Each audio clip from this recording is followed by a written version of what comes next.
So I want to ask you, Al, if this is sort of, if Kentucky is sort of a test this year of the potency of running against gay marriage, because on two fronts here. First, we've already talked about in the intro how Matt Bevin and how the Senate Conservatives Fund, this group that looks to take out incumbent Republican senators, is going after Mitch McConnell and trying to tie him to this federal judge who said that out-of-state gay marriages should be legal in Kentucky.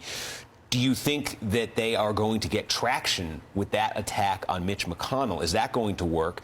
And then we turn around to the general election. We talked about how Grimes has been so hesitant to really be out in front on this.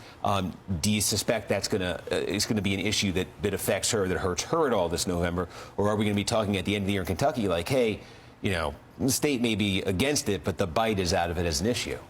Well, I don't think McConnell is in danger of losing his primary, but he runs the risk of losing the votes in the general election of a lot of Republicans who really don't care for him. They think he's been too much of a moderate, too much of an apostate. His voting record suggests otherwise, of course. And he's avoided social conservative issues. He's never really run on them. In this case, his opponent in the primary and his allies are trying to identify him with the judge who he is joined at the hip politically with. That will probably go into that portfolio of issues that help define McConnell for those voters, probably help Matt Bevin a little bit, but it's not going to make a big difference.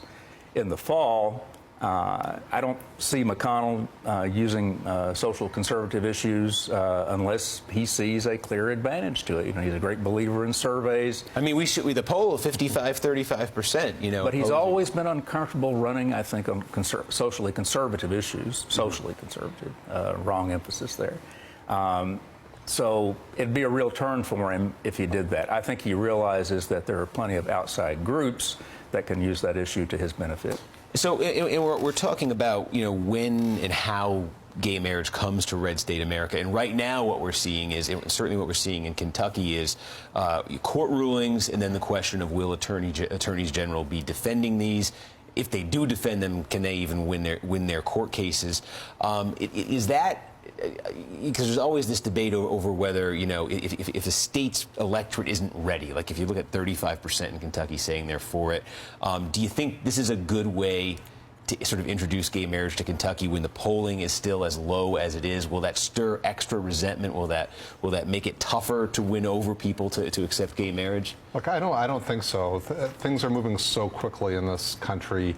And, what people find once they meet couples who are getting married is that they're just like anybody else. They live down the street, they go to church, et cetera, et cetera. So, I think that those numbers will grow very quickly as they're growing across the country and across the South at 50%. So I'm not worried. There's also the command of the Constitution that these judges, 7 out of 7 now, over the past year have followed, and in places like Oklahoma and Texas and Kentucky. So I think things are going well, and I think people in Kentucky will be fine with it. I mean, are we going to reach a point where we looked at that national poll, white evangelical voters overwhelmingly opposed to this still? It's a reason why that 59% national support isn't much higher. That is why people in Kentucky aren't going to be quite as okay with it as you may think, because we do have this large block of white evangelical voters. Right. So that's where the opposition's coming from.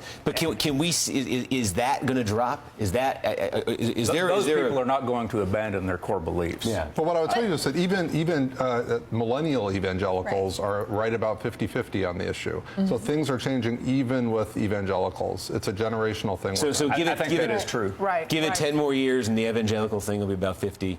And the overall number will be up over 70 at that Probably point. Take a little longer than that in my state, but the trend will continue. Well, you've told us 20 years based on Mark Twain, so we'll try to hold you to that. Anyway, I want to thank Al Cross from the Courier-Journal, former Miss Kentucky, DeJuan Trent, Abby Rappaport with the American Prospect, and Mark Solomon of Freedom to Marry. We're getting our drum roll ready because we're going to need it next.